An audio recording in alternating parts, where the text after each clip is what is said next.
Olá, queridos, seja bem-vindo a mais um vídeo desse canal. Hoje é o nosso capítulo 23 da nossa série dos 31 dias, com os 31 capítulos de Provérbios. Vou começar lendo aqui o início do capítulo até o versículo 6, 8, que diz assim: Quando você se sentar para uma refeição com alguma autoridade, observe com atenção quem está diante de você. E encoste a faca na sua própria garganta se estiver com grande apetite. Não deseje as iguarias que lhe oferecem, pois podem ser enganosas. Não esgote as suas forças tentando ficar rico. Tenha bom senso. As riquezas desaparecem assim como você as contempla. Elas criam asas e voam como águias pelo céu. Não aceite a refeição de um hospedeiro invejoso, nem deseje as iguarias que lhe oferece, pois ele só pensa no desgaste. Ele lhe diz: coma e beba, mas não fala com sinceridade. Você vomitará o pouco que comeu e desperdiçará sua cordialidade. O que eu entendo com isso? Que é muito importante você observar as coisas que têm lhe sido oferecido a você. Observe o que está sendo oferecido a você e quem está oferecendo a você.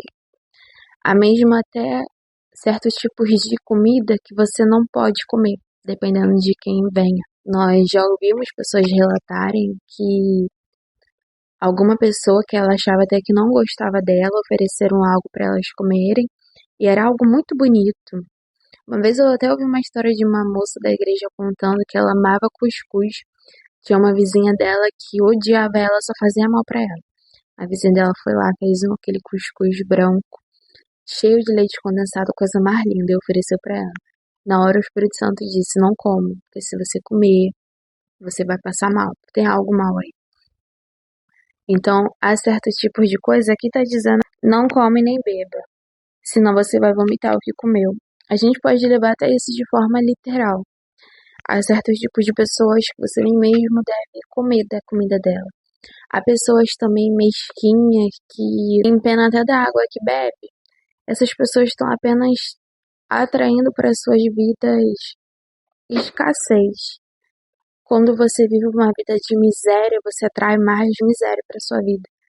Quando você tem pena, eu acho isso algo até horroroso.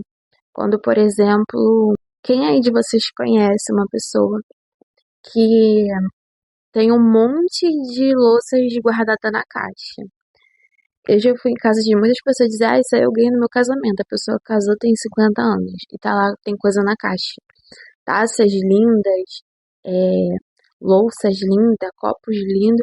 Aí você vai ver a pessoa tá bebendo água no copo de milho, tendo uma taça linda de cristal, disposição para você beber. Ou seja, às vezes a bênção ela tá ali na nossa frente, à nossa disposição. A bênção tá ali guardadinha como uma louça de cristal, só aguardando para esperar. Mas aí a pessoa prefere beber no copo de milho. Aquele copo tem gosto já de detergente. Então, às vezes, o Senhor ele quer até o melhor para você, mas você está se contentando de ter aquilo ali, aquela coisa pouca. Então, eu quero trazer duas coisas. Primeiro, para de ficar vivendo uma vida de miséria, de ficar acumulando as coisas dentro de casa, de estar sempre na escassez, sempre pensando: um dia eu vou precisar disso, talvez, amanhã talvez eu vou precisar disso, então eu não vou jogar fora. E nunca lhe serve, a sua casa é cheia de lixo, e isso acaba trazendo legalidades para agir na sua vida, uma vida de miséria, uma vida que não prospera. Então, às vezes, se você trabalha, você não consegue ver a cor do seu próprio dinheiro, às vezes você está dando até a mesma legalidade na sua casa para que isso aconteça. Às vezes você tem aí um objeto lindo, pronto para ser usado, que você vai morrer, outro vai usar, mas você não usa porque você tem pena e você prefere usar um copo quebrado, um copo feio, um copo de requeijão, entendeu? E tem outra coisa aqui para dizer também, está dizendo aqui no verso 4. Não esgote as suas forças tentando ficar rico. Tenha bom senso. As riquezas desaparecem assim como você contempla. Às vezes nós vivemos em dois extremos. Uma pessoa que vive uma vida medíocre de miséria, tem ali boas coisas à sua disposição, mas ela prefere viver na escassez. Como tem pessoas que nunca estão felizes com nada.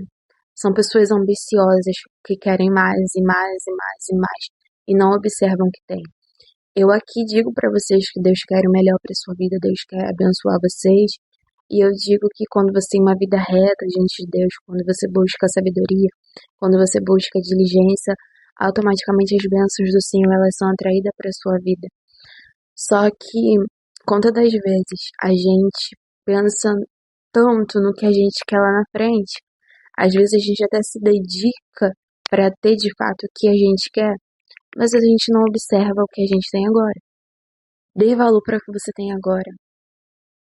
Às vezes, quantos homens, por exemplo, perderam a oportunidade de ter mais tempo com a sua família, perderam a oportunidade ali de ter bons momentos com a sua família, de ter boas memórias, bons prazeres ali em casa, e se dedicaram apenas para ter mais dinheiro, ter mais dinheiro, ter mais dinheiro. Aí daqui a pouco você percebe que você tem o dinheiro, mas aí você já não tem a família. O sábio, ele sabe entender o que lhe é mais precioso, o que é mais importante. O dinheiro, ele é importante, mas do que adianta você ter o dinheiro, mas você não tem com quem gastar. Mais do que o dinheiro é uma família ali ao seu lado, ali desfrutando de boas coisas, ainda que você esteja passando por momentos difíceis e você quer de fato o melhor para sua vida, isso não é errado, mas não esgote as suas forças, não perca o que você tem de valioso agora, não negocie, não barganhe o que você tem agora pelo que você ainda não tem. Valorize o que você tem agora, ainda que você no futuro venha ter mais, mas aí você vai ter mais ao lado da sua família. Eu conheço pessoas que se esforçaram tanto para serem bem-sucedidas, para terem mais e mais dinheiro. Hoje em dia tem dinheiro, mas tem uma vida medíocre, miserável, porque não tem família, a mulher não aguentou, os filhos cresceram e foram embora. E aí, o que restou? O dinheiro. Uma vez eu ouvi um cara falando de uma história que ele viu com uma pessoa e o cara ficava falando, ah, mas eu tenho muito dinheiro, eu tenho isso, eu tenho aquilo, eu tenho não sei o quê. Aí ele, que pena de você. Você é tão pobre porque você só tem o dinheiro. O que mais? E a família? E o seu legado, seus projetos? Só dinheiro? E as pessoas ali fiéis ao seu lado, não pessoas falsas te oferecendo manjares que vão te fazer mal, mas e os espectadores ali fiéis ao seu lado? A sua família, sua mulher e seus filhos. Então, você parece que é mais pobre do que eu, mesmo tendo mais dinheiro do que eu. Então, eu tô aqui dizendo pra vocês que Deus ele ama nos surpreender, Deus ele quer nos presentear, Deus ele não quer que a gente viva uma vida escassa, uma vida de miséria, mas ele quer sim o melhor pra nós, ele quer que sejamos sábios e até mesmo felizes, mas não gaste sua energia por algo que ainda não está no seu alcance. Valorize o que você tem agora. Para alguns, sinônimo de felicidade é você viver numa mansão. Mas para alguns, sinônimo de felicidade é você ter uma criança no seu lado. Há coisas que o dinheiro não pode comprar, que é a família, por exemplo. Tem aquele livro que eu já mencionei aqui em outros vídeos, Salomão, o Homem Mais Sábio que já existiu. Quando eu li esse livro, ouvi um pouco sobre a história do autor, né, o Scott, e ele relata da vida dele, que ele era um homem simples, que não vivia, não esbanjava riquezas, não tinha tantas condições financeiras, que já faliu várias vezes, mas aí, quando ele buscou a sabedoria que vem através desse livro aqui, ele foi entendendo como é ser um homem diligente, como adquirir, e daí as bênçãos do Senhor alcançaram e ele prosperou. Só que ele vai falar muito mais do que riquezas, muito mais sobre dinheiro. Ele vai dizer, por exemplo, sobre o casamento dele, que estava arruinado, que ele já estava quase entrando em divórcio. Ele vai falar sobre os filhos dele, que não o admiravam. As bênçãos do Senhor, as riquezas do Senhor, ela vai muito além do que dinheiro. A riqueza do Senhor, ela está aqui nesse livro nos ensinando que muito mais do que ter dinheiro, o que mais vale a pena é ter sabedoria. Quando você tem sabedoria, você tem um casamento feliz. Quando você tem sabedoria, os seus filhos te admiram. Quando você tem sabedoria, o seu negócio prospera. Quando você tem sabedoria, você é feliz. Você é poupado de situações do qual você não deve entrar. Você não entra em todo tipo de guerra. Você não faz tudo o que lhe vem à cabeça. Você não é daqueles que diz eu sigo o meu coração, porque o sábio entende que o seu coração ele é enganoso. O seu coração pode te enganar e te levar para caminhos maus. Mas o sábio ele não vai pelo que ele acha que é certo. Segundo o seu coração, ele não segue o seu coração, mas ele segue os ensinamentos que vêm do Senhor. Ele segue os mandamentos de Deus. E isso é que lhe traz a verdadeira riqueza, a verdadeira recompensa. Se você acha que quando eu falo de riqueza, eu estou falando de dinheiro, você precisa estudar mais sobre esse livro. Dinheiro, ele é importante, mas mais do que ter dinheiro, é você ter boas pessoas ali ao seu lado, lhe ajudando, estando contigo, ter filhos que o admiram, ter casamentos bem-sucedidos. E isso aqui é tudo que esse livro vem a trazer, vem a nos ensinar. Ou seja, não vivam em extremos. Não vivam no extremo da miséria, de se conformarem com coisas poucas, mas também não fiquem vivendo numa busca incansável pela riqueza. Se você está buscando uma busca incansável pela riqueza, pelo dinheiro, então você está mais pobre do que você imaginava. Comece a valorizar o que você tem hoje. Deixa Deus cuidar do seu amanhã. O 9 diz assim: não vale a pena conversar com um tolo, pois ele despreza a sabedoria do que você fala. 12 e 13. Dedique a disciplina, o seu coração e os seus ouvidos às palavras que dão conhecimento. Não evite disciplinar as crianças. Se você a castigar com vara, ela morrerá. Castigue a você mesmo com a vara, assim a livrará da sepultura. De novo 12. Dedique a disciplina, o seu coração e os seus ouvidos às palavras do conhecimento, ou seja, não fique se empenhando, se dedicando para adquirir a riqueza, dinheiro, bens. Se dedique à sabedoria, à disciplina. Quando você vai se dedicar a ter a sabedoria, ter o conhecimento, aí sim você vai aprender também sobre as verdadeiras riquezas. Quando você vai estudar sobre sabedoria, você aprende até mesmo a apreciar o processo. Nem sempre o processo é para ser algo chato, angustiante, algo que você não vê a hora que termine.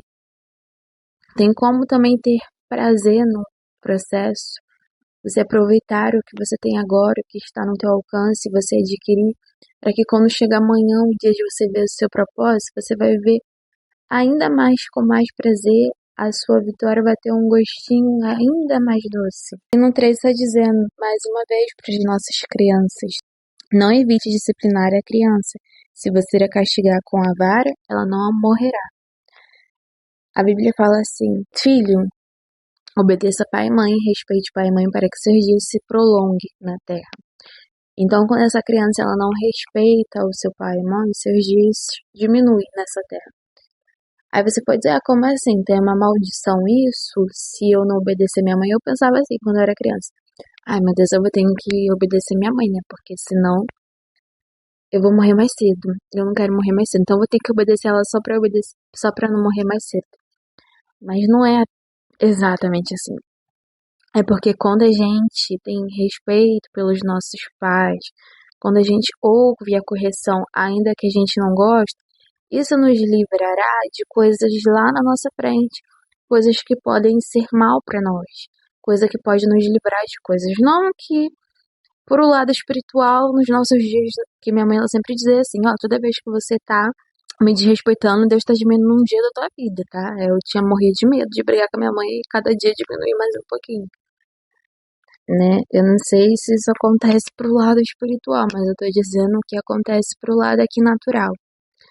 Hoje, o respeito que você tem pelos seus pais, a obediência que você tem para os seus pais, você vai se tornar também um adulto mais obediente, correto, sensato, de bom caráter.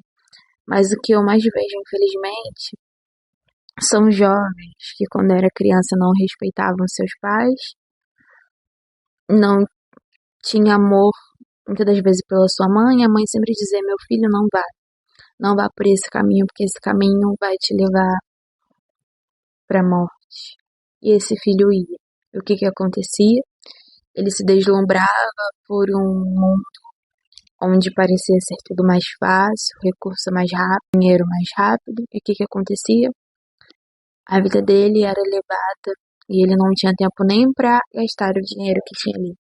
Então, se for necessário passar a vara, tá dizendo aqui que se for necessário você use mais disciplina. E isso livrará da sepultura, como tá dizendo aqui. No 15 tá dizendo: meu filho, se o seu coração for sábio, o meu coração se alegrará. Sentirei grande alegria quando seus lábios falarem com retidão. Não inveje os pecadores em seu coração. Melhor será que tema sempre ao Senhor. Se agir assim, certamente haverá um futuro para você e a sua esperança não falhará. Ouça, meu filho, seja sábio. Guie o seu coração pelo bom caminho. Não ande com quem se enche de vinho, nem com os que se empanturram de carne, pois os bêbados e os glutões se empobrecem e a sonolência se vestirá de trapos. O que me chamou a atenção foi aqui no 16, no 18, que diz assim: se agir assim, certamente haverá bom futuro para você e a sua esperança não falhará. Sentirei grande alegria quando seus lábios falarem com retidão. Então eu não sei para vocês, mas para mim, o que eu disse para ela aqui já algumas vezes, a minha prioridade é viver um caminho do qual o Senhor se orgulha. Do que adianta eu conquistar coisas, atrair pessoas, ter riquezas, mas o Senhor ele não está ali do meu lado. Então eu quero sim adquirir sabedoria, eu quero cada vez mais estar amiga ali da diligência, do discernimento, do conhecimento, porque eu quero também que o Senhor se orgulhe de mim. Eu sei que por mais que a gente se esforce, a gente ainda assim não é perfeito. A gente não será perfeito. Mas tem um pai ali orgulhoso, feliz com o que a gente faça. Uma vez eu vi uma pessoa relatando esse exemplo, que Deus é como aquele pai de uma criança que vai lá e faz um desenho, fala: olha pai, esse desenho eu fiz pra você. E você vê que aquela criança faz aquele desenho com muito carinho. Quando você vai ver o desenho, é um monte de rabisco, e você não entende nada que tá ali. Mas você acha lindo, porque você viu que foi feito com coração. E assim somos nós, imperfeitos. Até quando a gente acha que o nosso desenho, as nossas coisas estão lindas, tu vai ver, tá cheio de rabiscos, cheio de imperfeições. Assim somos nós. Mas Deus nos ama. E muito me alegra saber que se eu buscar o conhecimento, a sabedoria, ele ficará feliz comigo. E se a consequência disso vir também algumas bênçãozinhas, inclusa também, maravilha. Mas é o que eu sempre digo: não busque por bênçãos, não busque por riqueza, busque por sabedoria, por conhecimento, porque a sabedoria vai te ensinar a viver todas as outras coisas. Como foi o caso do Steve, a princípio ele começou a ler esse livro buscando por riquezas, e talvez todo mundo que começou a ler o livro dele quis também começar essa saga do livro de Provérbios querendo riquezas. Mas aí ele vai ensinar que a sabedoria nos ensina que a nossa maior riqueza não é o dinheiro, é a família, são as pessoas ali que estão ao nosso redor, que nós temos que valorizar, as amizades e tantas outras coisas que apenas a sabedoria vai entender. E você vai ver que o dinheiro é apenas ali o mínimo para suprir vocês. E daí você entende que você não vive para o dinheiro, mas o dinheiro sim serve vocês. O dinheiro ele não é o seu Deus que você o idolatra, mas o dinheiro ele é ali o seu sustento, que serve para suprir a sua família, serve para trazer mais conforto, mais alegria, mais felicidade para sua família. E aqui no verso 31 diz assim: não se deixe atrair pelo vinho, quando está vermelho, quando cintila no corpo e escorre suavemente. No fim, ele morde como serpente e envenena como víbora. Seus olhos verão coisas estranhas e sua mente imaginará coisas distorcidas. Você será como quem dorme no meio do mar, como quem se deita no alto das cordas do mastro e dirá: espancaram-me, mas não senti. Bateram-me, mas não percebi. Quando acordarei para que possa beber mais uma vez? No capítulo, não lembro se foi o 20, acho que foi o 20 ou 19. Eu falei aqui sobre bebidas alcoolizadas, que não é sábio a gente ingerir esse tipo de coisa. E como eu disse eu aqui, como vocês que estão me assistindo talvez estejam buscando por sabedoria. E eu achei interessante que nesse verso aqui, quando diz, no 34, você será como quem dorme no meio do mar, como quem deita no alto das cordas de mastro. Se você já ingeriu esse tipo de bebida, você está entendendo o que eu estou falando. É uma sensação horrorosa, parece que você está no meio do mar, teu corpo assim está flutuando, está balançando. É uma sensação horrível. Então, para que você vai continuar fazendo com isso? Se você também é daquele que quer agradar o Senhor, que quer fazer as coisas ali para o Senhor, que quer ser sábio, porque você sabe que o Senhor vai se alegrar, que você busca uma vida mais sábia, então para que você vai fazer algo que vai te deixar como um tolo? Você vai estar ingerindo algo como um veneno de uma víbora, como está descrito aqui. Um veneno que vai tirar sua consciência, vai tirar seu domínio próprio. Você talvez vai dizer coisas que você não se lembra, que você não sabe. Você vai tomar atitudes que isso pode ferir a sua reputação, que pode te envergonhar depois, que você pode se arrepender. Quantas pessoas, num momento como esse, cometem até mesmo crimes, que isso pode destruir a sua vida por causa de um momento que você perdeu o controle de si mesmo. Então eu tenho certeza, eu não preciso dizer aqui pra você o que é certo e o que é errado, mas eu tenho certeza que Deus, Ele não se alegra quando a gente se permite viver nesse tipo de situação. Num corpo jogado como no meio de um mar à deriva, onde você se sente mal, seu corpo se sente mal, você perde a consciência, entre tantos outros prejuízos. Eu ainda não vi a parte aqui do benefício, mas do prejuízo eu vi vários. Então, se você quer mais dessa sabedoria, se você quer adquirir o conhecimento, ouça os conselhos, como é o que está dizendo em vários versículos aqui desse livro. Ouça os conselhos e guarde na tábua do seu coração. Não adianta você ouvir se você não reter. O certo é que você ouça, guarde e use quando necessário. Pratique o conhecimento. Que o conhecimento seja como um músculo, que enquanto você está exercitando, ele cresce. Quando você para de exercitar, ele murcha e de nada serve. Então pratique a sabedoria como um músculo que você pratica, que você vê ele crescer. Se você não praticar, ele atrofia e aí não serve de nada. Pratique a sabedoria. Use essa sabedoria, guarde essa sabedoria com você, para você usá-la nos melhores momentos possíveis, mas não apenas ouça, mas busque por conhecimento, por essa disciplina, põe em prática, porque esse livro aqui tem nos ensinado a pôr em prática, não basta apenas ouvir e guardar, mas também é necessário a gente colocar em prática. E aqui chegamos no final de mais um vídeo. Se você chegou até aqui, fico feliz de você ter assistido e conto também com a sua ajuda para que você dê o seu like, se inscreva no canal, compartilhe esse vídeo para que a plataforma entenda que ela deve recomendar esse vídeo para mais e mais pessoas e que mais pessoas possam aprender aqui junto conosco. E conto com você para que esteja aqui novamente amanhã para assistir novamente o próximo capítulo. Tchau e até o próximo vídeo.